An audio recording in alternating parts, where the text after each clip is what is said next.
views and opinions expressed by the host and guests in this program do not necessarily reflect those of the company or its management. Viewer discretion is advised.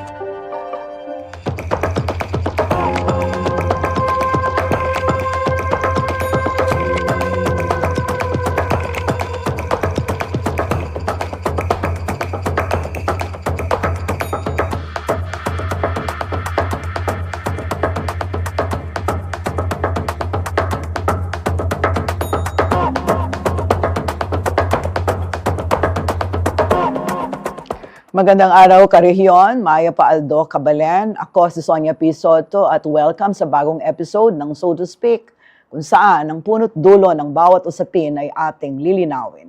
Sa episode na ito, tatalakayin natin ang isa sa pinakabagong kalamidad na tumama sa ating bansa, ang Super Typhoon Uwan.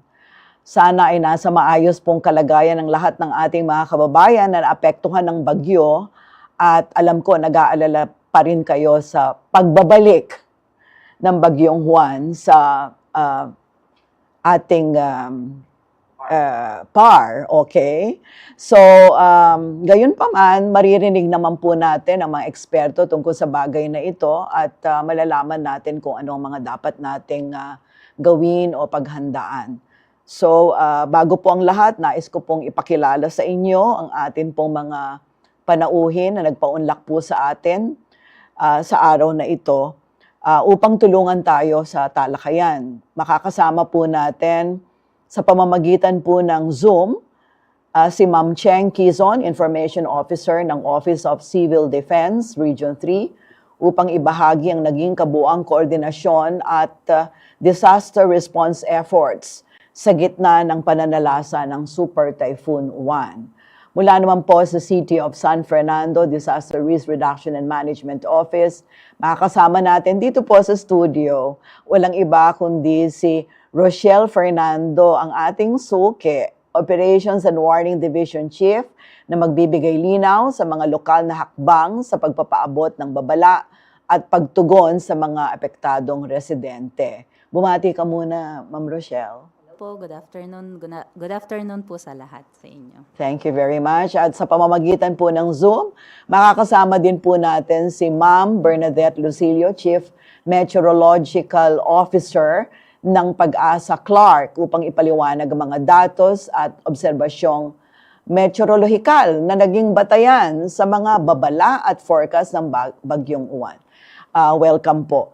Unahin ko sigurong tanungin si Ma'am Bernadette, no? Kasi baka nagugulumihan o hindi masyadong malinaw sa atin po mga tagapanood kung ano po bang trabaho po ninyo at ano po bang ibig sabihin pag sinabi po nating meteorological para po maunawaan lamang po ng atin po mga tagapanood. Ma'am Bernadette? Ma'am, pwedeng pakiulit po yung question kasi nawawala po kayo. Ma'am, kasi po ang inyo pong sakop, pagdating po sa expertise ninyo sa Pag-asa Clark, ay yung pagiging Chief Meteorological Officer. Apo. Ma'am, ibalik po sa Pag-asa Clark Weather Station, sakop po nun is as synoptic station po at saka yung airport station. So ngayon po, sa Pag-asa Clark Weather Station, nagkakaroon po kami ng observations po doon. 3-hourly po. So inobserbahan po yung condition ng atmosphere, temperatura po, kung may pag-ulan, kung ano po yung klase ng mga kaulapan na present po doon. At yun po ay tinatranslate po namin dun sa weather data. At pagkatapos po noon, pag na-translate na po yun sa weather data, kucode po yun. Tapos ipapadala po yun sa central office. Pagka naipadala na po yun sa central office, ma'am, ang mayayari po doon is may nagre-receive po in a certain section. Lahat po ng field stations is doon po nare-receive. Tapos yung weather data po na amin na ginagamit is nilalagay po yun sa mapa. Para po yun po yung i-analyze ng mga forecasters. Tapos doon po nila makikita kung ano po yung condition ng ating panahon, kung magkakaroon tayo ng mga malalakas sa pag-ulan, lalong araw na sa hapon, tatawag natin thunderstorms, at po Yun din po yung ginagamit pag monitor po ng mga bagyo. So, Opo. yun po, opo. So, sa madaling salita po, ma'am, ang trabaho po ninyo ay magbigay po ng forecast, ng weather, ng kalagayan po ng panahon. Ay, hindi po kami magkaintindihan ni ma'am. Okay? Ma'am, balikan po namin kayo pag naayos na po natin yung ating technical na problema. Ano po? Siguro po, puntahan ko muna po si Ma'am Cheng Quizon para makahingi po tayo ng latest update, kaugnay po ng kalagayan po ng pakikitungo natin sa Bagyong Juan na nagbabadyang bumalik daw sa Philippine Area of Responsibility at hindi ko lang sure kung babalikan tayo dito sa gitnang Luzon. Ma'am Cheng? Ma'am Cheng? Hello, Ma'am Cheng. Sorry po, paki-repeat po yung question. Hindi nyo rin po ako naririnig o naintindihan? Ma'am, hello? O sige, meron tayong problema technical. Ito yung problema ng Zoom. Okay? Habang inaayos po ng ating technical team ang Zoom connection ng atin pong bisita na si Ma'am Cheng Quizon at si Ma'am Bernadette Lucilio, magbe-break muna po tayo.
nagbabalik po ang so to speak at humihingi ako ng paumanhin sa mga nangyayaring mga problemang teknikal dito po sa ating studio at sa connection po natin sa Zoom. Medyo naantala po yung ating tuloy-tuloy na diskusyon dahil hindi po kami magkarinigan ni Ma'am Cheng Quizon, Information Officer ng OCD Region 3 at si Ma'am Bernadette Lucilio ng Pag-asa Clark. Samantala, kasama po naman natin dito si Ma'am Rochelle na kumakatawan sa CDRRMO ng siyudad ng San Fernando, Pampanga. Pero bago po ang lahat, at bago tayo magpatuloy sa ating talakayan, panoorin muna po natin ang video na ito na inanda po ng ating So to Speak team. Isa na namang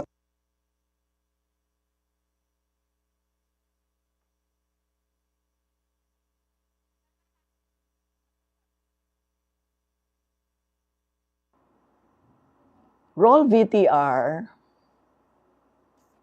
matinding pagsubok ang tumama sa bansa. Sa gitna ng patuloy na pagbabago ng klima, muling sinubok ng kalikasan ang tatag ng sambayan ng Pilipino.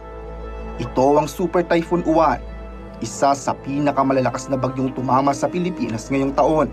Bago dumating si Uwan, winasak muna ng bagyong Tino ang ilang bahagi ng Visayas at Mindanao. Ayon sa Office of Civil Defense, umabot sa 224 na katao ang nasawi dahil sa hagupit ng bagyong Tino, habang mahigit 100 ang nawawala. Libo-libong pamilya ang nawala ng tahanan at kabuhayan. Noong November 9, 2025, pumasok sa Philippine Area of Responsibility ang Super Typhoon Uwan na may international name na Fung Wong. Ayon sa Pag-asa at OCD, ito na ay ka-21 na bagyong pumasok sa bansa ngayong taon. Unang naglandfall si Uwan sa baybayin ng Aurora Province. Taglay ang lakas ng hangin nga abot sa 185 kilometro bawat oras at bugso ng hangin na higit 230 kilometro bawat oras. Bago pa man maramdaman ng matinding hagupit, agad na nagsagawa ng preemptive evacuation ng mga lokal na pamahalaan. Ayon sa ulat ng OCD, mahigit 1.4 milyong Pilipino ang inilikas mula sa mga mabababang lugar, habang 6,000 evacuation centers ang itinayo sa iba't ibang rehiyon. Sa Central Luzon, tinatayang 1.3 milyong residente ang kabilang sa mga lugar na direktang naapektuhan.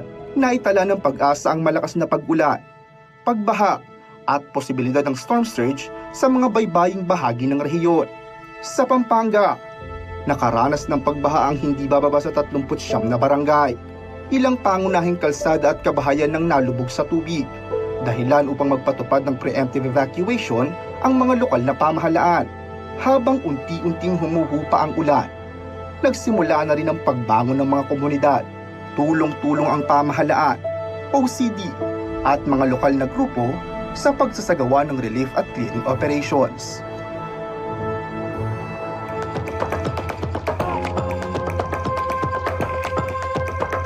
Okay, sa puntong ito, tatanungin ko po uli si Ma'am Cheng at si Ma'am Bernadette. Naririnig niyo po ako ng malinaw? Hindi pa rin po. O sige, habang inaayos po ng technical po, ano, baka po kasi yung studio to sa inyo ang problema. Okay, so Ma'am Rochelle, tayo na muna ng dalawa ang mag-usap, no? Pwede mo bang ikwento sa amin kung papaano ang paghahandang ginawa ng siyudad ng San Fernando dito sa bagyong Uwan? Of course, ako personally, nasusundan ko sa pamamagitan ng pagsubaybay ko sa CIO page, no?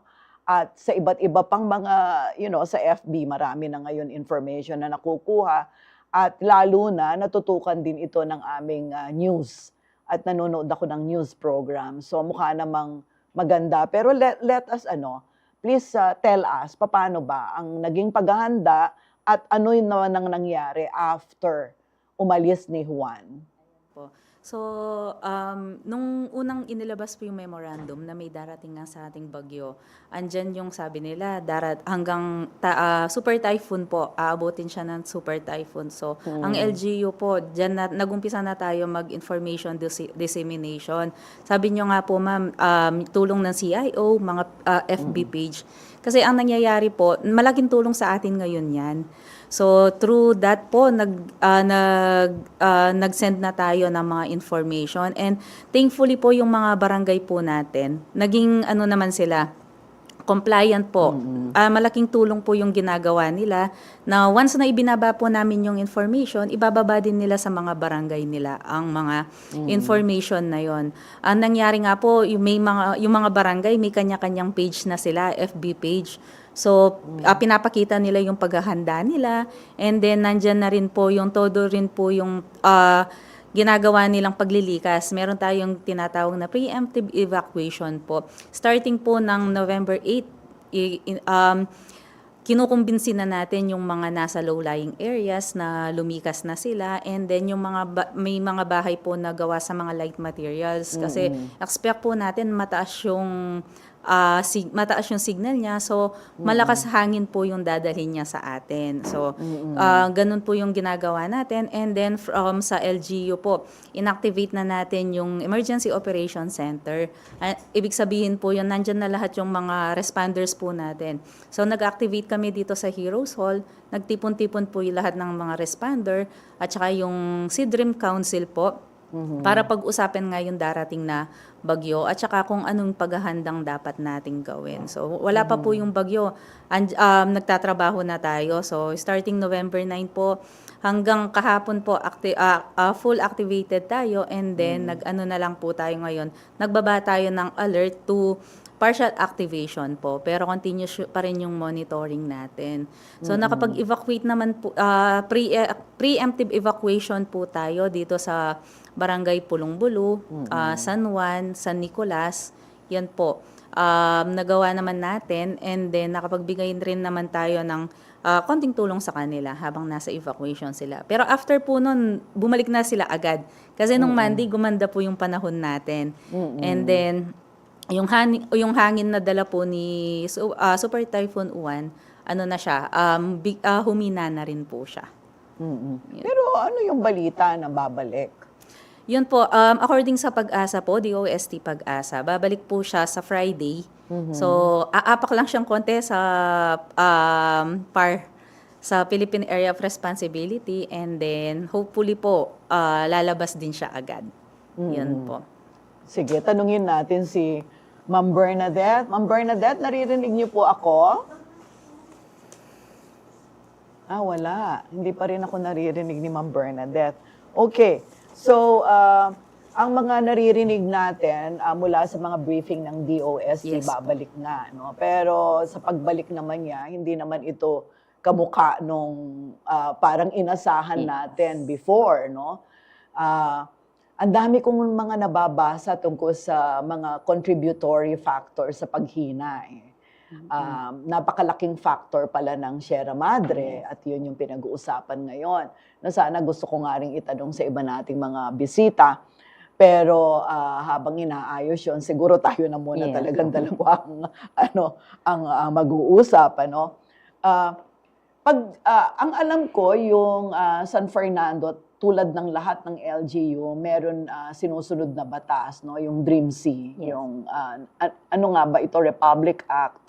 RA 10121 po ang Philippine Disaster Act po natin. Yeah, the Philippine Disaster 2010. Act of 2010. So, medyo matagal na itong batas na ito, no? At hindi pa na-amyendahan, no? Hindi po. Hindi pa na-amyendahan. Pero ang alam ko, parang 10 years after ng pagkabisa ng Republic Act na ito, parang merong mga panukala na i-improve o amyendahan ito dahil sa ilang mga practical na mga pagkukulang pagdating sa implementasyon sa LGU level. Hindi ko alam kung napag-uusapan nyo ito ngayon, pero parang, well, a few years ago, yun yung ilan sa mga pinag-uusapan. Ano ang dynamics? Paano nakakatulong sa inyo yung pagkaka-declare ng Presidente ng Pilipinas ng state of calamity para sa buong Pilipinas? Ayun po, for state of calamity po kasi, malaking tulong siya kasi pwede nilang ma-utilize pa. Kung nagkulang na po yung budget nila, pwede nilang ma-utilize yung QRF na base po sa RA 10121 nga din po, yung Philippine Disaster Act of 2010 po natin. So, yun yung gagamitin nila to response po. Kasi mayroon nakaalat tayong 30% po ng 5% budget ng disaster fund na iaalat lang natin siya sa QRF. So, yun yung magiging Pag support sinabi mong natin. QRF, kasama doon yung Emergency Operations Center. Yes po, kasama na Oo. natin siya doon.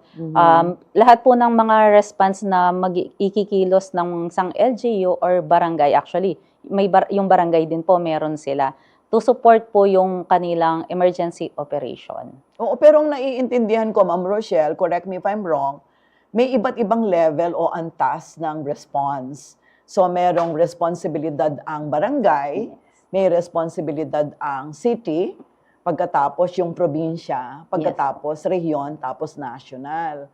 So, sa kaso ng pagresponde ng LGU sa Bagyong Juan, meron bang mga barangay na hindi nila kinaya kung kaya kinailangan kayong umayuda sa city level?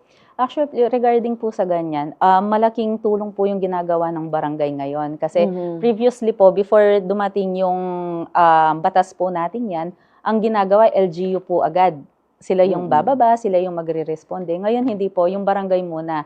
Kukunin nila yung mga evacuees natin, dadalhin muna nila sa barangay nila, and then sila muna mag-i-in-house po. Ngayon po kasi, merong naka-in-house tayo for the barangay San Nicolas, inilagay po natin sa evacuation center kasi medyo marami po sila. So, doon na tayo tumulong sa pag-evacuate sa kanila. Dinala natin sila sa permanent evacuation center natin. Pero yung mga barangay Nasaan na po, nga? Nasa Lara? Lara po, Oo. mataas na area Gaano po natin. kalaki yung individuals na kayang i-accommodate ng permanent evacuation center ng siyudad ng San 500 Fernando? po. 500 500 individuals. Oo. Although maliban pa po doon, meron tayong 7 barangays po dito sa norte na pwede nating i-activate na in case na hindi po kayanin ng evacuation center natin, may mga 7 barangay po na assign na tutulong po sa atin. Gaano karami yung kayang i-accommodate ng 7 barangays na iyon sakali? So, hindi lamang yung mga taga-barangay nila? Ay, hindi po. Oo. Ang mangyayari po, halimbawa po, like yung napagkasunduan po, ang barangay Santa Lucia, i-in-house siya sa barangay San Isidro.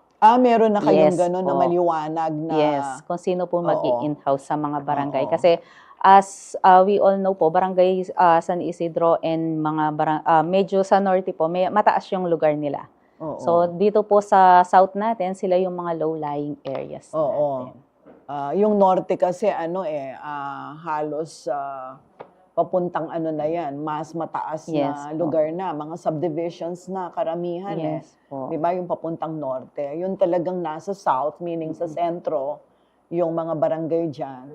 Kasama na yung dating pwesto ng City Hall o kung saan ang City Hall ngayon. Yes po. Barangay kasama Santo din siya. Rosario, kasama yan dun sa mga mababa, di Yes ba? po. Na prone talaga sa baha.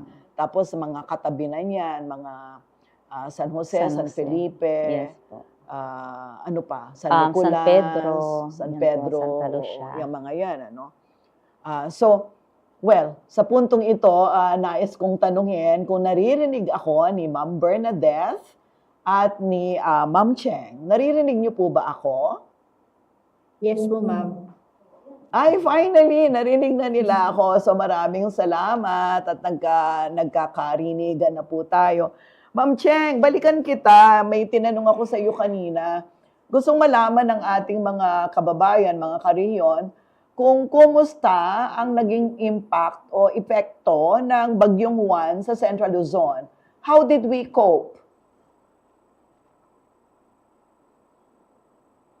Yes, ma'am. So, dito po sa Central Luzon, knowing po na dito po yung naging landfall ni Super Typhoon Uwan sa probinsya po ng Aurora. Yes.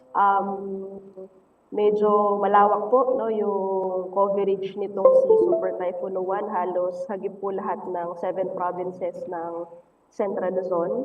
Pero on the impact po, tulad po ng sinasabi ng ating pong national office at ang aming pong natunghayan din dito sa regional level, very effective po, no, yung ginawa po nating preemptive evacuation. So wala pa po yung super typhoon ay inilikas na po natin preemptively, no, yung ating pong mga kababayan on the disaster prone areas po, no. So it's good news po to announce to everyone na as of our reporting period po kaninang umaga po ay wala po tayong casualties po dito sa Central Luzon.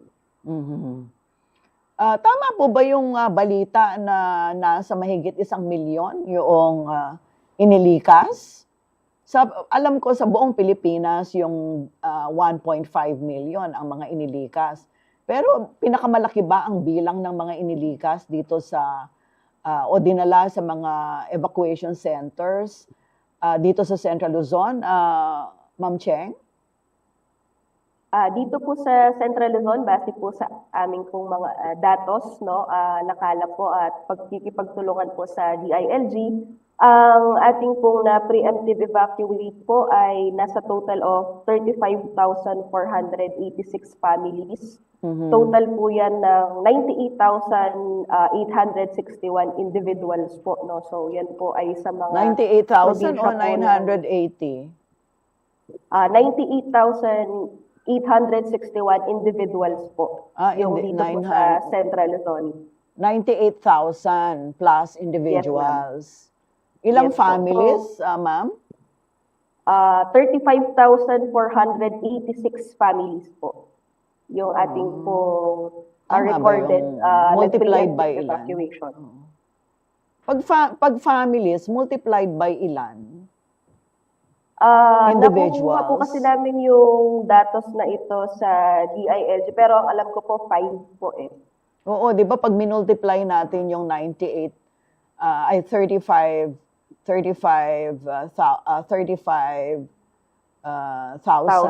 families divided, multiplied by 5 yon, di ba? Tama ba? Parang mababa, ma'am, yung 98,000 individuals kung sinabi ninyo na 35,000 plus families. In any case, siguro i-validate pa po natin iyon. Pero nakabalik na ba lahat ng mga pamilya na ito sa kanilang mga bahay? Opo. Base po sa ating pong latest report today po, kanina pong 6:00 ng umaga, ay meron pa rin po tayong naka-open ng mga evacuation centers po dito sa Central Luzon with a total of 618 evacuation centers po, no? So, ngayon po halos nasa 17,000 families pa po yung nasa loob po ng ating 17,000. So, evacuation center. 50% pa lang ng original na bilang ng mga na preemptive evacuation yung mga nakakabalik sa kanilang mga tahanan, ano?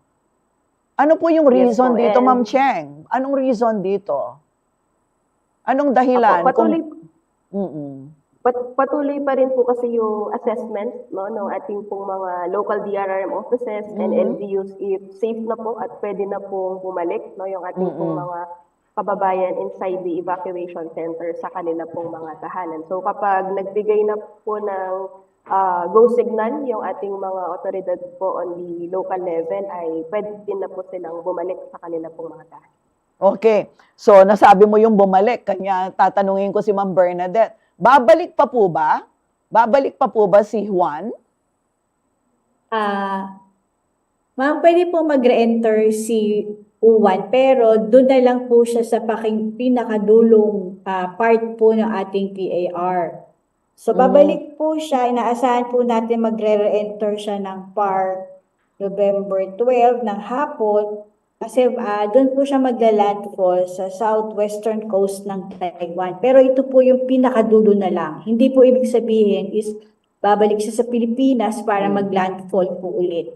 So doon na lang po sa pinakadulo, sa tip lang po. Oo. Naku kasi, ma'am, maraming natatakot. Kasama na siguro tayo doon, ano? So, malinaw, kapag sinabing babalik, hindi niya babalikan yung mga lugar na dinaanan na niya.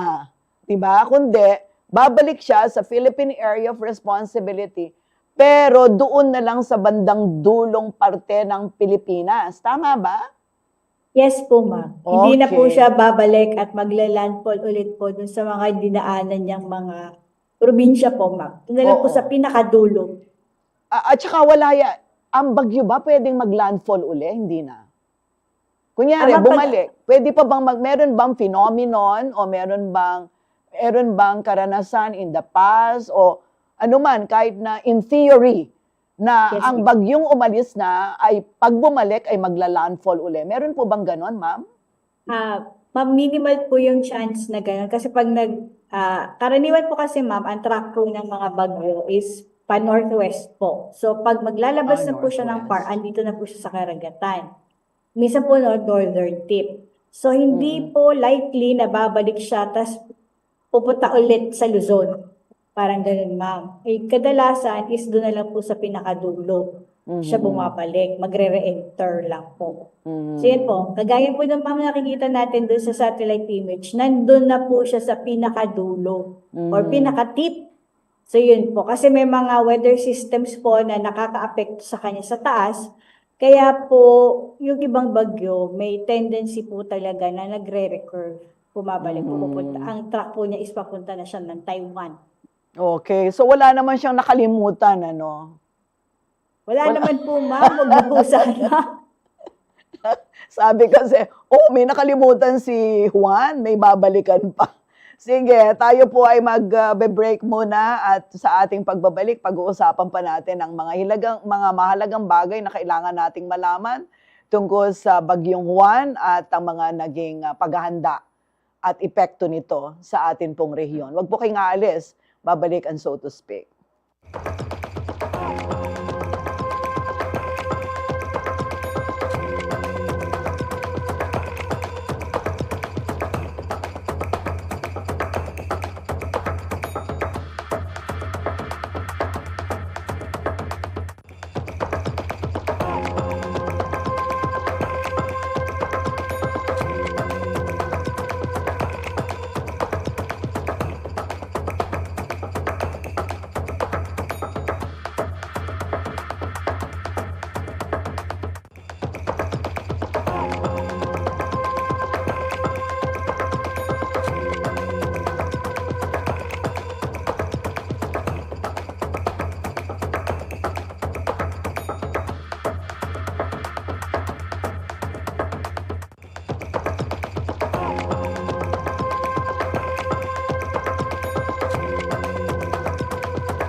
Nagbabalik po ang So to Speak at pinag-uusapan pa rin natin ang Bagyong Juan.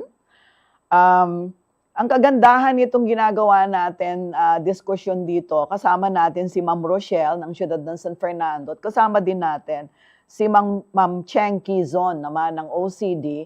Ang OCD, nabibigyan niya tayo ng perspektiba mula sa rehiyon, no? Central Luzon. Pero si Ma'am Rochelle, nabibigyan niya tayo ng perspektiba naman ng isang syudad. So, meron tayong parang micro at macro, no? So, ang ganda kasi na malaman kung papaano ginagawa sa LGU level para nang sa ganon, mas ma-appreciate natin yung lawak naman ng pinakikitunguhan naman ng OCD. Ang OCD kasi buong region ng pinakikitunguhan. So, Ma'am Rochelle, doon sa pakikitungo ninyo sa LGU, nabanggit kasi ni Ma'am Cheng kanina na meron pang 17,000 families na nasa evacuation centers all over CL. Sa San Fernando ba, meron pang nasa evacuation center o nakauwi na lahat Meron sa pa po kanilang tayo. komunidad? Meron pa po tayo. Meron pa Yes rin. po. Dito po sa Barangay San Juan. Barangay So, meron San pa po Juan. tayong 32 families doon. Medyo mababa po talaga yung tirahan nila. Malapit sila sa dike. Yung dike po, yung tail dike natin sa... Actually, ano po siya dati So, anong silang- ibig sabihin? Baha sa lugar Opo, nila? baha pa po Okay. sa kanila. So, ngayon po, nandyan pa sila sa multipurpose hall po ng Barangay San Juan. Multipurpose hall. Yes po. At pag nasa multipurpose hall sila, naka-evacuate, sino ang may sagot ng lahat ng kanilang pangangailangan? Yung barangay po. And then, nakasupport po yung LGU natin. For Paano yon? Meron bang parang porsyento ng support? Like, let's say, 80% dapat barangay ang may sagot, pagkatapos 20% lamang yung sa LGU. Meron bang ganon? Wala naman po. Wala. Yes po. Basta, ang ngayon po kasi todo yung suporta ng Barangay San Juan sa atin. So, and then, minsan, nasabi nga kanina, pag hindi na po kaya ng barangay, doon tayo tutulong. Minsan, tatawag sila sa atin and then magbibigay po tayo ng tulong sa barangay. Yun po. I see. Okay. Ma'am Bernadette, kayo po ba nakatulog na? Nakabawi na po ba kayo? Nakakabawi na naman po, ma'am. Nakabawi na. Opo, nakakatulog na rin po. Oo. Kasi, kanya ako tinanong yon dahil ang DOST Pag-asa, meron silang briefing every 3 hours. Hindi po ba? Kasi lagi kong sinusundan yung every 3 hours. Kunyari, 2 a.m. ang susunod, alas 5, etc., etc. Tuloy-tuloy na yon. Ano? Ang ganda kasi noong ganong klaseng briefing. At actually, naging conscious lang ako talaga sa Pag-asa, yung panunood ng mga ganyang mga briefing after Yolanda. Pero prior to Yolanda, hindi ako masyadong conscious, hindi ko tinitignan masyado yung weather report. Pero after Yolanda, talagang sobrang naging conscious ako, talagang pilit kong pinag-aaralan anong ibig sabihin. Kasi naalala ninyo, Ma'am Bernadette, noong before Yolanda, nagtataka tayo at maraming mga mamamayan ang hindi alam ano ba yung surge. Diba? Doon Yes, parang ang dami palang mga vocabulary na alam ng Pag-asa, alam ng DOST, pero ang ordinaryong mamamayan, including media, hindi nila alam. Kanya hindi rin nila alam ipaliwanag.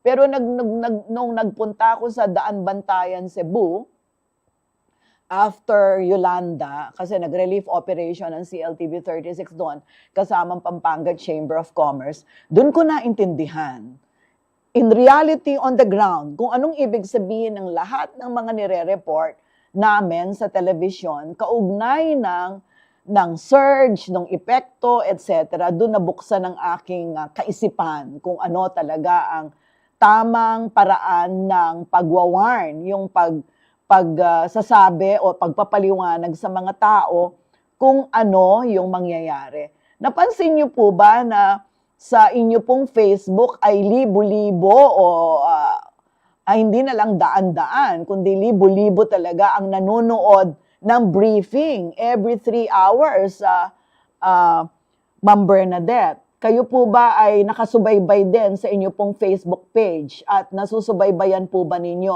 ang mga tanong at reaction po ng ordinaryong mamamayan sa report po ng Pag-asa, Ma'am Bernadette? Yes po, ma'am. Nakasubaybay po kami palagi dun po sa aming Facebook page kasi, ma'am, nagre-report din po kami, yung mga field stations po, nagre-report din po yan para nagkakaroon din po kami ng briefing sa mga probinsya. Lalo na po, ma'am, una po is magbe-briefing po kami sa OCD sa region. Then, after po noon, ma'am, is i-brief po namin yung mga probinsya na.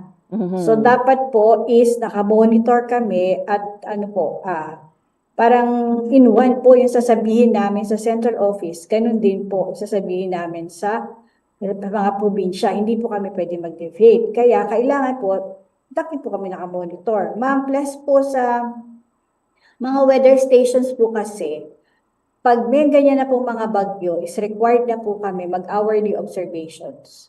So kada oras po is nagkakaroon po ng mga obserbasyon para po lalo po namin ma-update ang public kung saan po talaga yung track papunta yung bagyo, gaano po kalakas yung hangin, ano po yung mga pag-ulan na pwedeng idulot nila. Kaya po, bukod po dun sa briefing na every 3 hours, meron pa rin po kaming ginagawa kada oras, ma'am. Oo.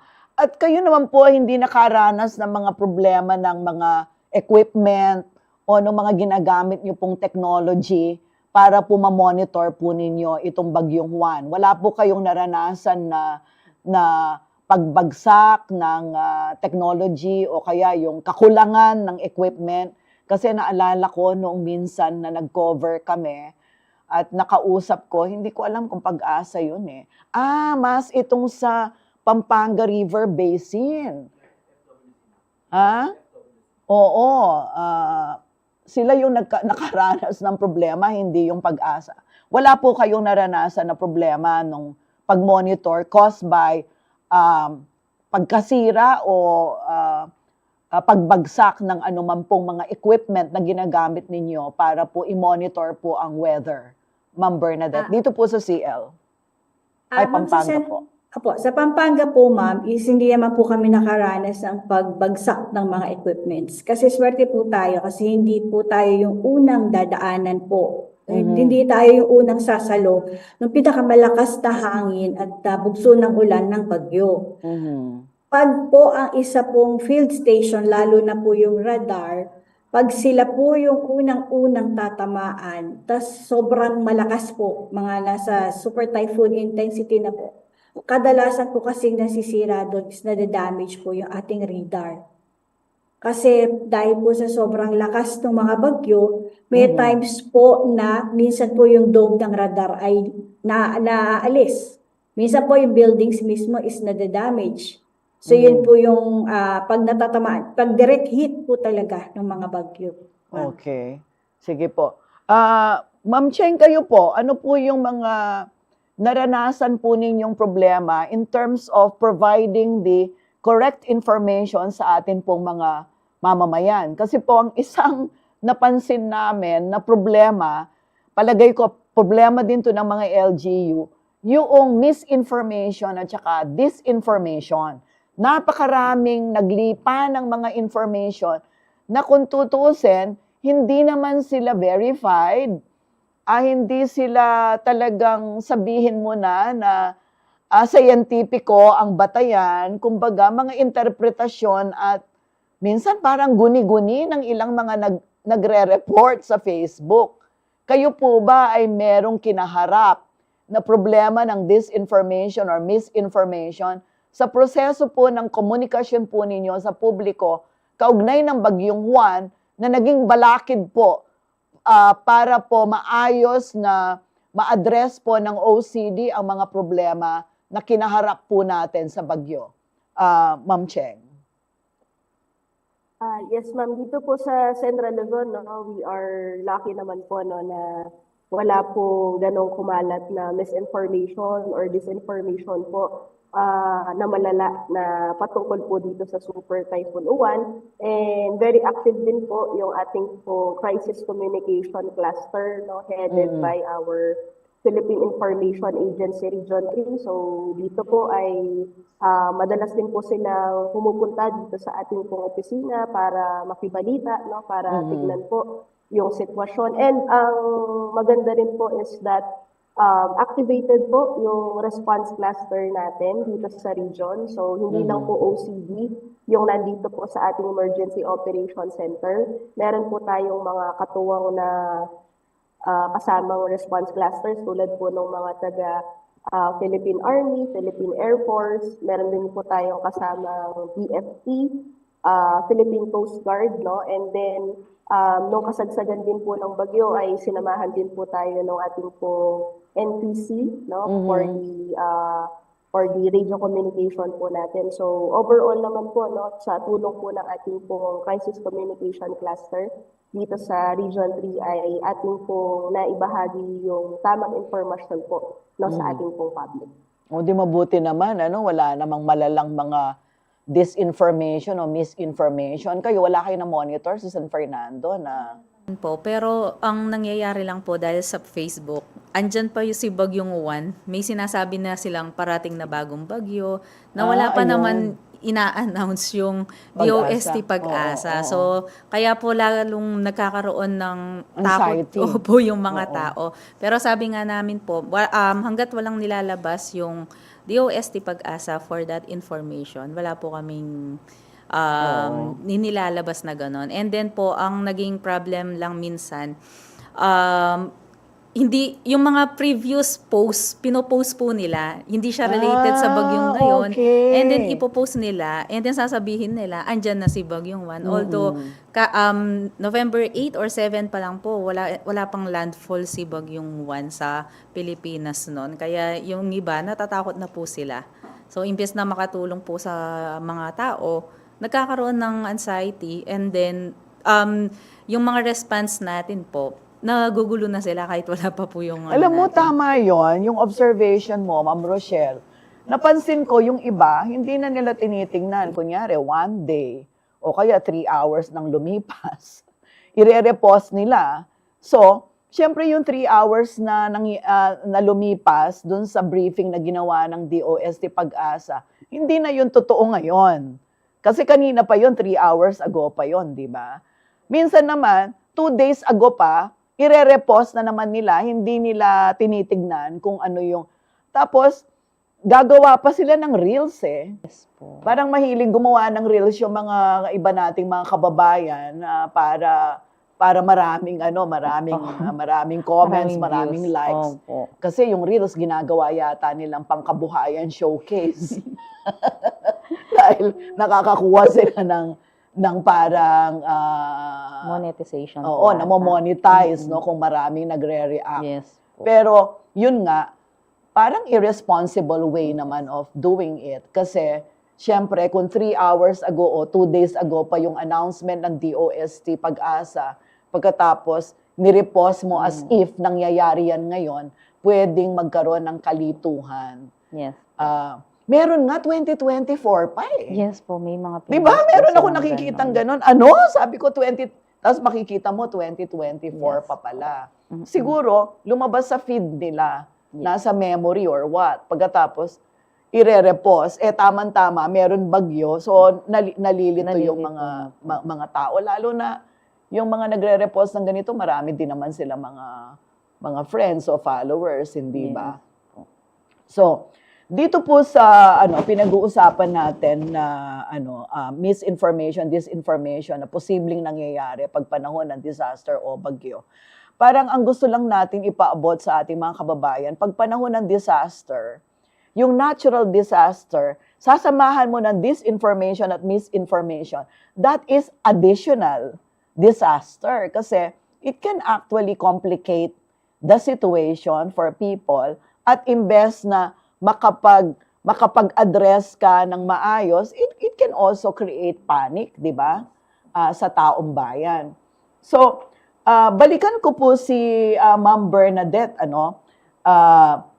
dito po sa mga darating na araw, totoo po ba na meron pang 3 bagyong paparating, Ma'am Bernadette?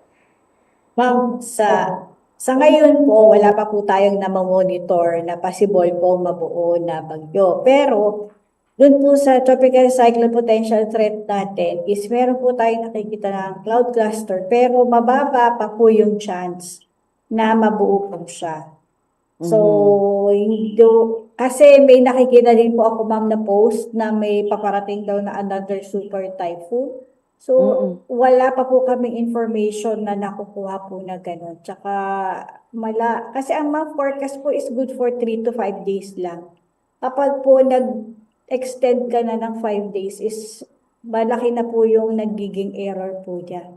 Kaya sa ngayon po, okay. in the next 3 days, wala pa po tayong nakikitang nabubuo na mga kaulapan. Pero saan po galing yung sinasabi na hanggang matapos ang taon na to, makakaranas pa tayo ng 3 bagyo? Galing po ba yun sa DOST Pag-asa, ma'am? Yes po, ma'am. Kasi po, sa panahon po ng November ay may inaasahan pa po tayong, ang average po kasi na dumadaan sa atin pag buwan ng Nobyembre ay 1 or 2. Pag December naman po ay 0 or 1 yung number ng tropical cyclones natin. So before mag-end ng year, may inaasahan tayong 3. May Pero 3. depende po yun kung may mabubuo po na bagyo. So sana po, para huwag na po umabot ng mas madami pa sa 3, ma'am. Posible pa na mas marami pa sa 3. Possible po yun, ma'am. Kasi alam naman po natin na kasi meron po tayong upcoming La Nina ngayon. So may possibility po na meron pa tayong mabuong bagyo hanggang December. Pero La yes, Nina. ma'am. Opo. Pero ano lang po yun, ma'am. Titignan po natin kung mabubuo pa siya sa ngayon. Pero sa ngayon po, wala pa po tayong nakikita in the next 3 days po, ma'am. Okay. Sige po. Balikan ko po si Ma'am Cheng. Ma'am Cheng, yung nakikita kong dominant, no, na dito sa sitwasyon ng pagharap natin sa bagyo, yung panawagan para papanagutin yung mga may sala dito sa mga flood control na nag-fail o mga ghost project. Alam ko hindi nyo po saklaw ito. Pero sa inyo pong assessment, gaano kalaki ang epekto nitong mga ghost project o mga failed na flood control projects na hindi pa tapos kahit na dapat tapos na dito po sa mga nangyayaring sakuna sa atin dito sa Central Luzon. Kasi sa ibang mga lugar, meron ng ganyang pagtataya na kung itong mga flood control projects na ito ay hindi nauwi sa korupsyon, dapat sana hindi nangyari ang mga ganitong mga pagbaha o pinag-uusapan ngayon yung pagkakalbo naman sa mga kabundukan. Nagiging conscious na lalo na yung kabataan ngayon dahil syempre silang magmamana ng kinabukasan ng ating bayan, ng ating bansa, yung environmentalism. Nagigising yung diwa ng kanilang pagmamalasakit sa kabundukan, no? Yung pagbabawal sa minahan. Nakita ko nga uli, nag-surface yung mga video ng yumaong Gina Lopez. It's all over Facebook, di po ba, ma'am? Ma'am, can you address the question, please, Ma'am Cheng? Yes, ma'am. Very evident naman po no, yung mga nakikita po natin ngayon na kung gaano kalala or ka-severe po no, yung mga nararanasan po nating mga disasters. And sa on my personal take, I think malaki yung impact po no, or malaki po yung kinalaman dito ng mga tinatawag nga po nating mga hindi natapos or ghost flood control projects. No? And still, ang OCD naman po is always open po no kung kailangan po ng mga ahensya tulad po ng DPWH no technical technical expertise or technical advices when it comes to flood control. We are very much open po, and of course yun nga po gusto din nating mangyari is that we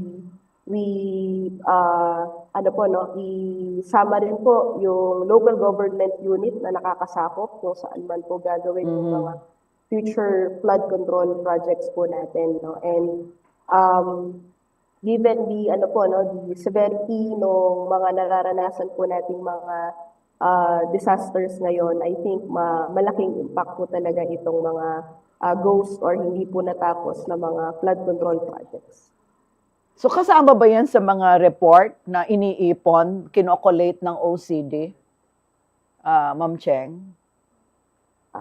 To tell you honestly po, ma'am, hindi po kasi kasama yung OCD sa technical working group. Kung sino man po yung mga gumagawa no nung mga flood control projects po natin or yung agencies po na involved when it comes to flood control projects. Yun nga po yung isa rin po namin nakita na I think malaki po yung magiging role ni OCD kung technical expertise po yung kinakailangan because we have the regional data kung saan po yung mga and assessment kung saan po yung mga binabaha, mga ganun.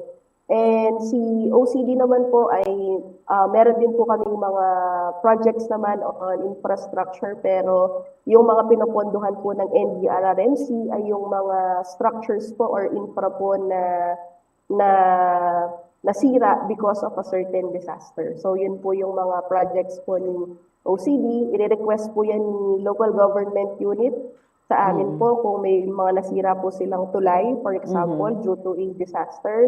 Bibigay po dito sa region and our team po, rehabilitation and recovery team po will do the assessment and validation po kung pasok po sa criteria yung kanila pong nire-request and then if okay, ay i-endorse po natin sa NDRRMC, no? And then the NDRRMC will do the validation again and kapag approve po, ay popondohan po nila ito para magawa po, no? Either ang pagbigay po ng pondo either is sa DPWH or doon sa local government unit po na involved po doon sa may nasira po na infra because of disasters.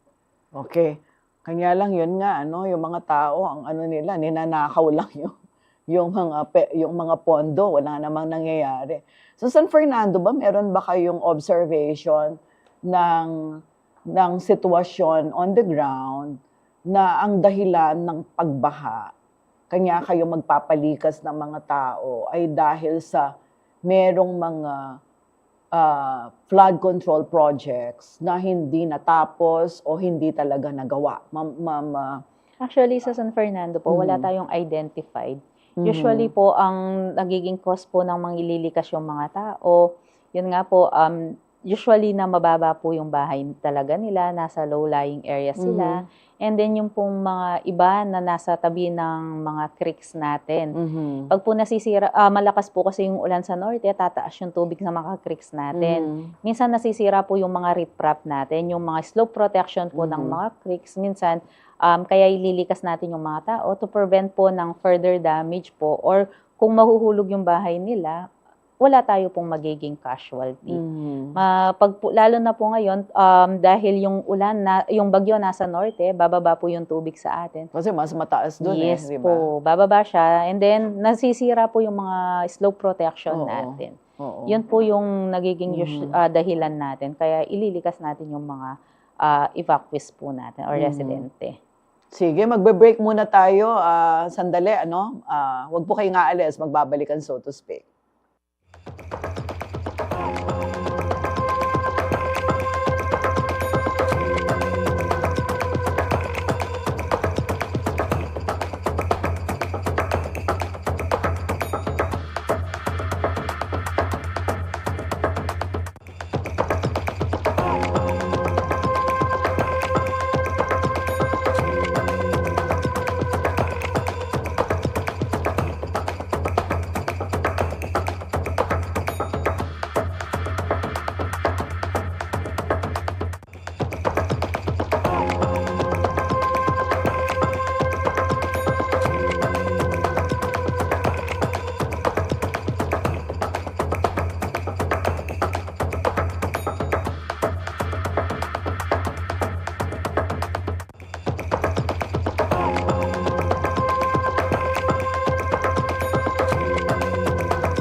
nagbabalik po ang So to Speak at nasa huling segment na po tayo ng ating talakayan. Kasama pa rin po natin ang ating mga bisita dito sa studio, si Ma'am Rochelle Fernando at sa Zoom si Ma'am Cheng Quizon ng OCD at si Ma'am Bernadette Lucilio ng Pag-asa Clark. Okay.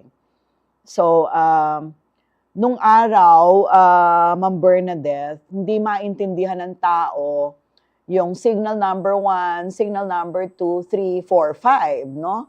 Dati, sanay lang kami sa signal number 3. Ngayon na may signal number 4, may signal number 5. Yun bang signal number 4 and 5 na yan? Magiging ano na ba yan? Magiging, kumbaga, bahagi na ba yan ng buhay natin na kailangan paghandaan? Bakit ganyan kalalakas po ang mga bagyo ngayon? Ma'am Bernadette, nung araw hanggang 3 lang. Bakit ba nagkakaroon po ng super typhoon? Yes po, ma'am. Bali, tatandaan niyo po ba nung naranasan na natin yung first time na naranasan natin si Yolanda? So doon po natin ina-attribute kung bakit po nagkaroon tayo na adjustments doon po sa classification natin ng mga tropical cyclones at saka in-enhance pa rin po natin yung mga pagbigay po natin ng tropical cyclone wind signals. Kasi nung time po ni Yolanda, hanggang signal number 3 lang po tayo. At ang categorization lang natin nun is typhoon. So noon po nagbala kami nung kay Yolanda, sinabi na po namin na typhoon category yun. Malayo pa kasi po si Yolanda, malakas na. Tapos, yes po ma'am. So, sinabi po namin na typhoon category siya, pero yung hindi po kasi masyadong na-anticipate ng mga tao, yung lakas po ng hangin niya. Dahil nga po nasa signal number 3 lang po tayo noon. Although nag-advise na po kami na mararanasan ninyo ay dilubyo, ang sagot po kasi sa amin is sanay na po kami dahil lagi kami dinadaanan ng bagyo. Pero nung dumating po si Yolanda, hindi po nila inaasahan na ganun kalakas. Kasi, sobrang lakas. yes po, ma'am. Kasi yung sa aming instrumento, yung aming pong barometro, yung sa barograph po, is bumaba na po siya na hanggang doon sa pinakababa. So, lumagpas pa po siya doon sa aming pinaka-minimum na value, doon po sa aming barometer na ginagamit namin dati. So, pati rin po sa mga instrumento is nag-adjust din po kami. Kasi nga dahil nakikita po namin na yung lakas po ni Yolanda is pwede po siyang maulit. Yun po yung lagi namin sinasabi na dahil nga po, ina-attribute po kasi yung karaniwan sa climate change, global warming, pero kailangan po ng further studies. Pero sa ngayon po nakikita natin na yung kasing lakas ni Yolanda, dati nga po tinawag namin na yun na yung new normal natin.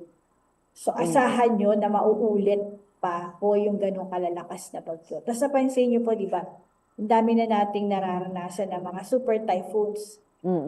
Kadalasan po ay ang tinatahak na is extreme northern Luzon.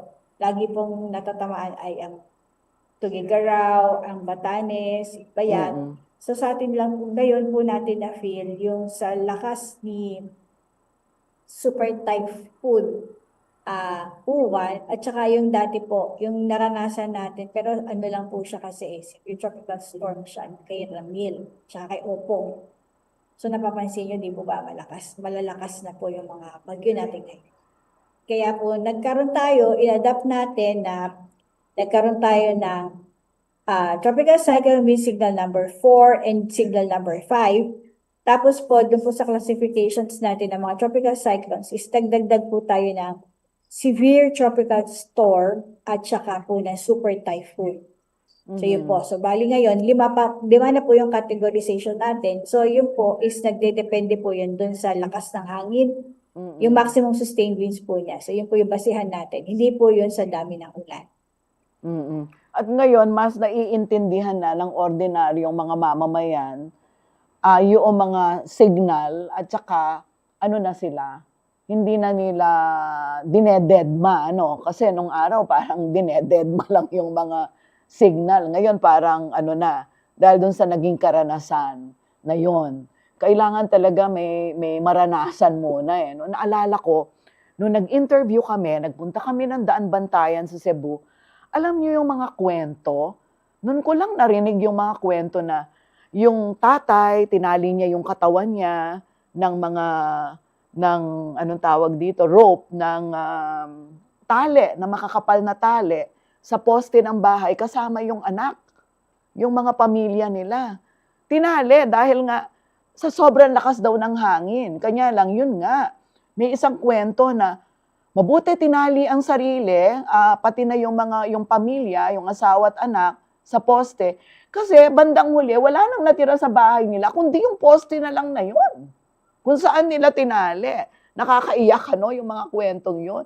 Nung nagpunta kami, talagang doon lang ako nakakita ng site na gano'n, na nakadapa lahat ng bahay, malalaki, maliliit, kasamang lahat ng puno nakadapa. Doon sa Daan Bantayan, Cebu. Can you imagine, Ma'am Bernadette, nung Yolanda, third landfall na pala yun, Third landfall na po pala yung tumama sa Daan Bantayan sa Cebu. Hindi naman yun ang unang landfall. Ang unang landfall ay Samar? Samar. Tama po ba? First landfall, nasa Samar, Leyte yata. Yes po, Pagkatapos, ma'am. Leyte po. Leyte, no? Tapos Yes, yung pangalawang landfall, saan? Kasi pangatlong Ah. landfall na, doon sa Daan Bantayan, Cebu, katabi yun ng mga islands yun yung island na yun nga mga fisher folks doon ang karamihan. Kanya doon nga kami nagdala ng bangka. Yung mga bangka na pinagawa ng Pampanga Chamber of Commerce na dinonate doon sa mga fisher folks doon sa area na yun. Binalik-balikan namin yun Yung experience na yun talaga, kailangan inuulit-ulit natin. Parang yung bang pinatubo experience, kailangan ulit-ulitin para nang sa ganon, matandaan ng mga tao kasi madali daw makalimot ang mga Pilipino. After a few years o months, makalimutan na nila yung epekto, balik na naman sa dati, yung balik na naman sa dating gawe. Pero fortunately ngayon, parang tumitimo na sa isip ng mga kababayan natin. Ilang taon ka na sa CDRRMO, sa work mo na yan, Ma'am Rochelle? 8 years po. 8 years. Meron bang pagbabago sa attitude ng mga tao? Pagdating sa preparedness, kumpara noon na ikaw ay bago pa lang dyan, 8 years ago, compared to today, meron bang improvement? Meron ka bang nakita na pagbabago sa kanilang behavior? Malaki po kasi inaano na nila yung preparedness ngayon. Parang open na yung isip nila na pag sinabi nyo pong ganito, ito yung gagawin nila. Lalo na po dahil sa social media din, naibibigay natin yung tamang information, tamang anong dapat nilang gawin. Kaso meron pa ring times po kasi na tulad ngayon po, pagtatapon pa rin ng basura, yun kasi yung isang problema na Basura, hinaharap pa rin natin ngayon na parang isa yung nagiging cause ng disaster po kasi natin. Isa siya nagiging cause. Kaya imbis na maging yung disaster na hinaharap natin, dahil sa climate change din po, kaya ganun din po. Yung sa behavior po kasi sa pagtatapon ng basura, medyo nagkukulang pa rin po. Pero although meron na rin pong improvement sa atin. Improvement sa dami siguro ng tinatapon. Kung dati, maraming tinatapon, nabawasan ng konti. Pero talaga, nakikita ko sa mga balita at saka sa Facebook, talagang ang kalahati talaga ng dahilan yata ng pagbaha ay basurang itinatapon kung saan-saan.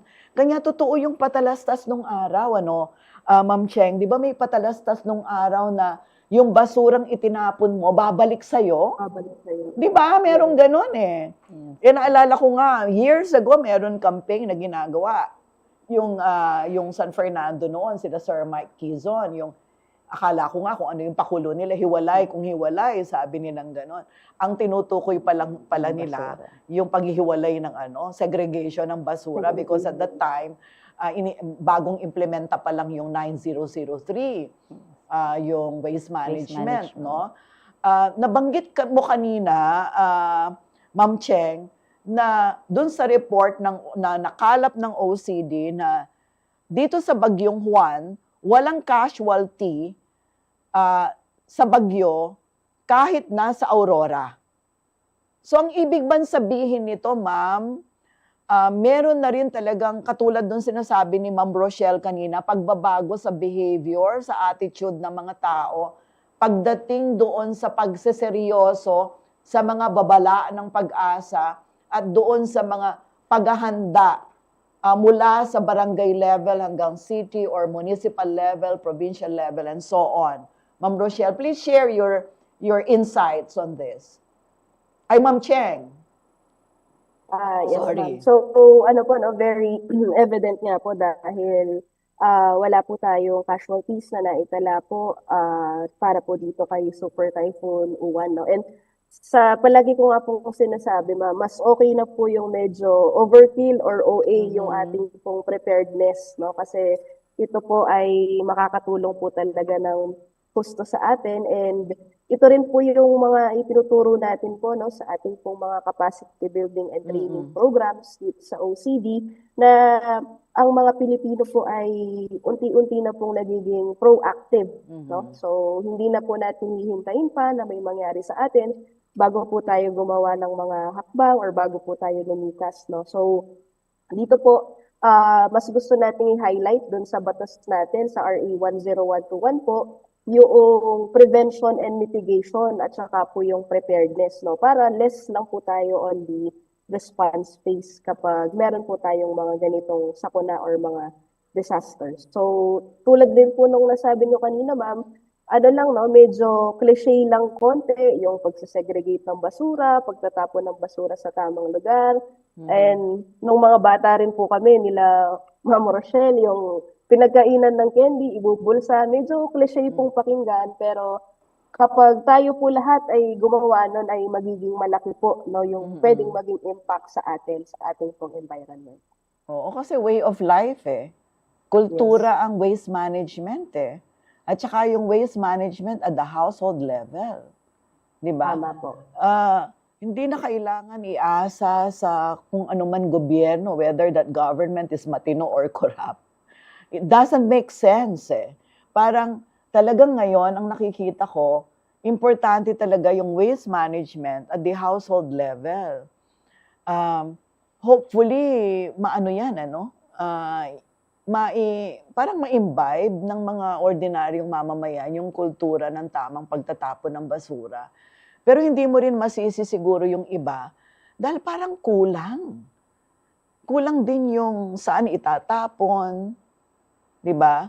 Kasi sinasabi ng batas, lahat may responsibility. May responsibility ang barangay, may responsibility ang HOA, yung homeowners kung sa mga subdivision.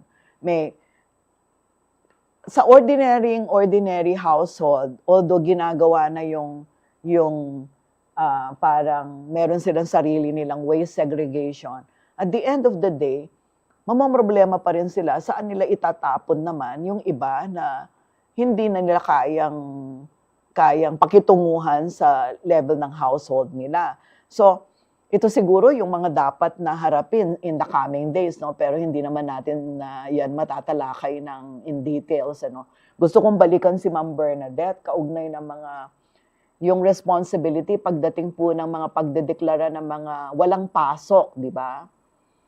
Oo. Kasi parang sa FB kasi, parang merong mga nagde-demand. Mag-declare na kayo, walang pasok. Tapos nagagalit naman kay John Vic.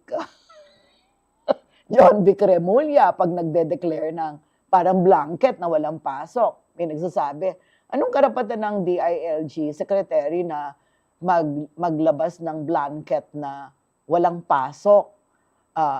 Dapat mas LGU, di ba? Or mas kailangan yung local kasi yung local alam niya talaga yung saktong sitwasyon. Kayo po ba sa pag-asa, di ba merong malinaw na basis pagdating ng deklarasyon ng walang pasok na nakabase sa scientificong panukat na ang panukat na yon ay nandoon nakapaloob sa numero ng signal na inilalabas ng Pag-asa, Ma'am Bernadette? Yes po, ma'am.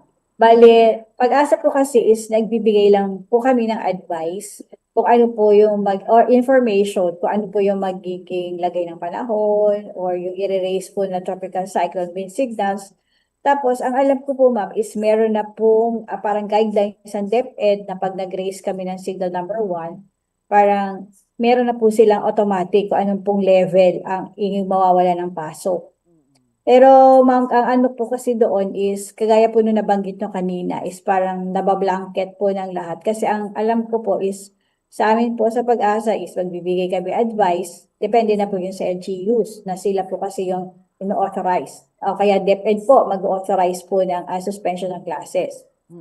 Isa po rin po ma'am basihan kasi is yung mga ini-issue po ng particularly NCR-PRSD.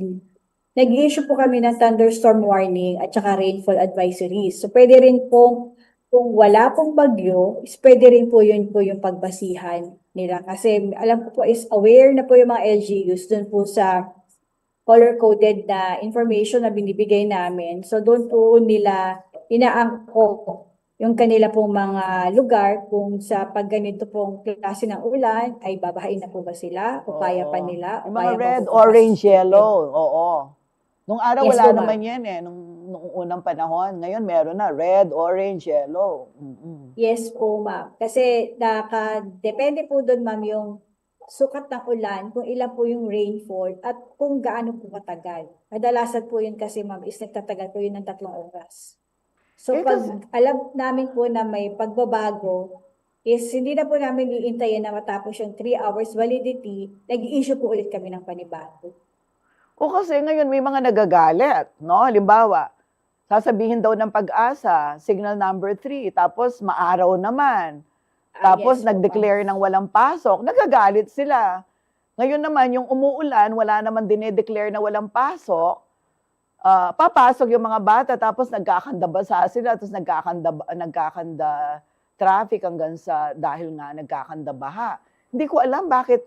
Saan ba galing yung mga conflicting ano na yon, Ma'am Rochelle, kayo? Kasi merong ganun eh. I don't know kung na-observe ninyo, pero sa social media, pag hindi nagde-declare na walang pasok, yung mayor, nagagalit. Pag nag-declare naman na walang pasok, si John V. Cremulya, sasabihin, bakit ka nagde-declare ng walang pasok? Mas alam namin sa local level.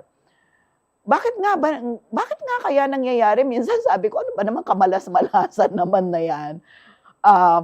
Kung kailan naman walang signal, doon naman umulan ng malakas at doon naman bumaha. Doon naman nagkaroon ng signal, doon naman maaraw.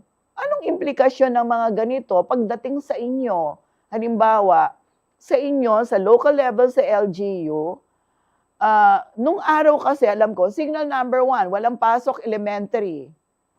Signal number 2, walang pasok elementary and high school. Signal number 3, walang pasok elementary, high school, and kolehiyo. Nung kami, nung mga 20 years ago. Pero may pasok ang mga nagtatrabaho sa opisina, pribado at publiko.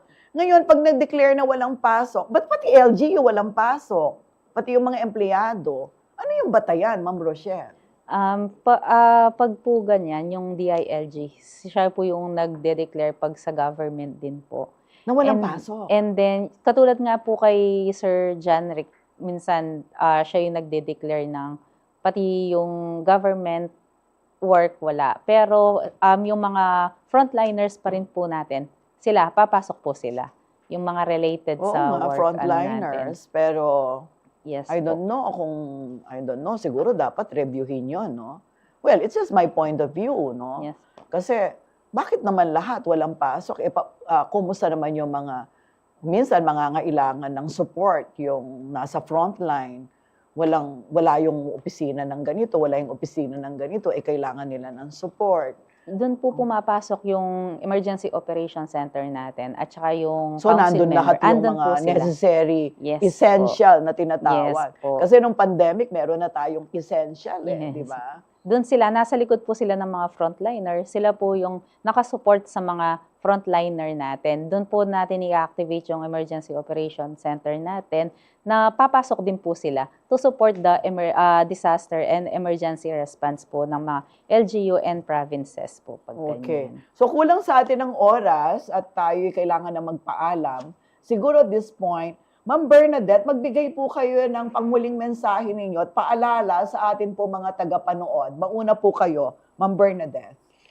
Yes po, ma'am. Ma'am, pinapaalala lang po namin sa ating mga kababayan na kung maaari po is doon lang po tayo titingin sa official information or official statements or announcements po na galing po sa mga designated agencies like sa Pag-asa po. Pag tungkol po sa weather at saka po sa climate and sa typhoons. Kasi alam ko na marami pong naglipa na sa Facebook na minsan po is misinformation na pwede po nagkukos po ng panic sa ating mga kababayan. So advice lang po namin is lagi niyo po i-check yung aming official Pag-asa website at yung aming mga social media pages po. Thank you, Okay. ma'am. Thank you po, Ma'am Bernadette. Kahit na nagkaroon tayo ng technical problem kanina, hindi niyo po kami iniwanan at ang tiyaga kayo sa paghihintay na ma-resolve yung ating problema. Thank you so much, Ma'am at Ma'am Cheng. Ang inyo pong panghuling mensahe sa atin po mga kababayan, mga karehiyon na nanonood po sa atin.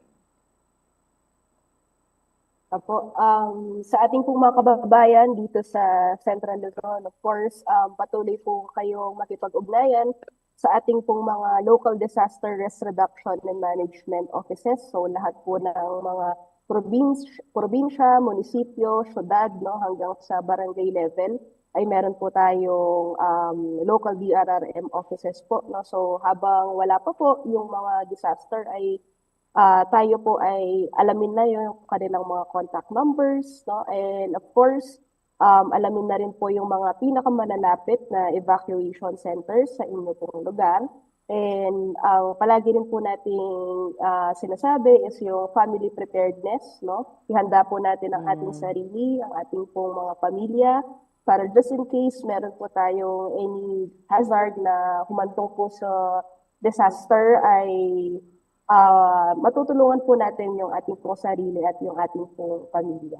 So, yun lamang po dito sa Region 3, 24/7, bukas po ang ating pong opisina para sa mga pangangailangan po ng ating mga kababayan dito sa Central Luzon patungkol po sa mga disaster. Maraming salamat, Ma'am Cheng. Pero bago ko ibigay ang mikropono kay Ma'am Rochelle Fernando para sa kanyang huling mensahe, meron akong babasahin kasi may nag-comment hindi ko napansin agad. Yan ang problema pag tumatanda na, no? Maliit kasi. So hindi ko agad na akala ko kung ano yung nakalagay dito. Galing kay Ma'am Nila Sarmiento. Ang sabi ni Ma'am Nila Sarmiento, pakitanong lang po, may punto po ba ng flood control yung bayan ng Minalin? Simula po, nabuhay po kami sa baha. Konting ulan lang, may baha. The river overflows, sabi ni Ma'am Nila. Wala pong benefit na nakukuha ang Minalin as far as baha is concerned. From birth to death, wala po nagawa sa Minalin. Punta po kayo para makita nyo, sabi ni Ma'am Nila Sarmiento. Ma'am Nila, tanungin kita kung saan kita pupuntahan. Puntahan kita kasama yung CLTV. Ituro nyo nga sa amin yung tinutukoy nyo yan. Maraming salamat, Ma'am Nila. At this point, I'll ask Ma'am Rochelle Fernando to give her final message to our televiewers and social media audience. Yes po, para sa mga Fernandino po, lagi po tayong makinig sa anumang anunsyo na inilalabas ng DOST Pag-asa, ng page po ng CDRIM-O at saka CIO po. I-follow lang po natin yung page, alamin natin yung mga emergency hotline natin. Lagi naman natin pong pinopost yan in case na may emergency kayo, kailangan tawagan. Pwede nyo pong tawagan yan. 24/7 po ang ating Command and Control Center para i-receive ang mga report natin regarding sa disaster or anumang nararanasan nating emergency. And then po, sabi nga ni Ma'am Cheng, makinig po tayo and yung family disaster preparedness natin. Yun yung pinaka-importante kasi mag-uumpisa po yung paghahanda sa mga pamilya natin. alamin yung mga evacuation center na malapit po, and makipag-coordinate po lagi sa mga barangay. Ang mga barangay natin, we have close coordination naman po sa kanila, and then nakasuporta naman po ang LGU sa mga barangay natin. Yun lang po. Maraming salamat, Ma'am Rochelle, Ma'am Cheng, at Ma'am Bernadette. At sa panghuli, ang hagupit ng Super Typhoon Uwan ay muling nagbukas ng tanong na matagal nang bumabagabag sa sambayanan. Actually, sunod-sunod po yung mga bagyo, hindi lang naman yung bagyong Juan, no? Sunod-sunod na bagyo ang dumating sa atin at maraming nagtatanong sa ating mga kababayan hanggang kailan tayo magtitiis sa paulit-ulit na pagbaha at pagkawasak ng kabuhayan. Dati kasi yung mga tanong natin na yan, hindi naman madamdamin eh. Naging madamdamin magmula nung malaman natin na ninanakaw yung pondo para sa flood control projects. Hindi na po sapat ang simpatya at pangakong babangon muli. Actually, sa totoo lang, asar na kami dun sa sinasabing resiliency. Nung araw, yung resiliency, ang gandang pakinggan. Resilient ang Pilipino, agad nakakabangon. Pero ngayon, parang ang sinasabi ng mga tao, tigilan na kami dyan sa kakadescribe sa mga Pilipino na resilient. Kasi sa totoo lang, sobra na ang pinagdadaan ng dusa. Kanya hindi na ito kasama ng tinatawag na resiliency. Sa likod ng bawat binahang bahay, nasirang daan at lumubog na pamayanan, may mga desisyong dapat managot at mga sistemang dapat baguhin. Kulang nga lang ang ating oras at hindi natin napag-usapan marahil yung punot dulo ng mga bagay na dapat baguhin, pero meron at meron. Sa bawat ulat ng pinsala, naroon ang katotohanang matagal nang dapat hinaharap o dapat nating hinarap. Ang mga kakulangan sa flood control projects, pagtigil sa mga kapabayaan at pagnanakaw, at kawalan ng wastong urban planning at ang kakulangan ng disaster preparedness at early warning system. Kahit na sinabing nag-improve na, meron pa pong improvement na maaring mangyari kung ang pondo ay hindi binubulsa, kundi inilalagay sa mga proyektong kailangan talaga ng gobyerno at ng sambayanan. At sa kabila ng lahat, nananatiling buhay pa rin naman ang diwa ng bayanihan at ang tibay ng Pilipino. Palagay ko, yan ang susi kung bakit tayo nagsusurvive at kung bakit tayo nakapangingibabaw sa mga disaster at delubyong dumarating. Ang mga mamamayan, mga volunteers, mga frontliners at lokal na pamahalang tumugon agad sa gitna ng unos ay patunay na ang malasakit ay nananatiling sandigan ng bawat Pilipino. Subalit ang tunay na pagbangon ay hindi lamang nasusukat sa dami ng naitayong tulay o dike, ito'y nasusukat sa pag-ako ng pananagutan, pagpapatupad ng reforma, at paggalang sa karapatan ng bawat mamamayan dapat binibigyan ng proteksyon ng gobyerno at ng batas. Sapagkat sa huli, ang bawat bagyo tulad ng uwan ay hindi lamang kwento ng kalikasan, kundi kwento ng sistema na dapat ayusin, dapat baguhin, at dapat merong mananagot. Mapapanood po ang So to Speak tuwing Miyerkules ng hapon mula alas 3 hanggang alas 4:30 ng hapon sa CLTV 36, sa official Facebook page, YouTube channel, sa Free TV at sa ating 39 cable partners. Ako po si Sonia P. Soto at ito ang So to Speak, kung saan ang punot dulo ng bawat usapin ay ating lilinawin.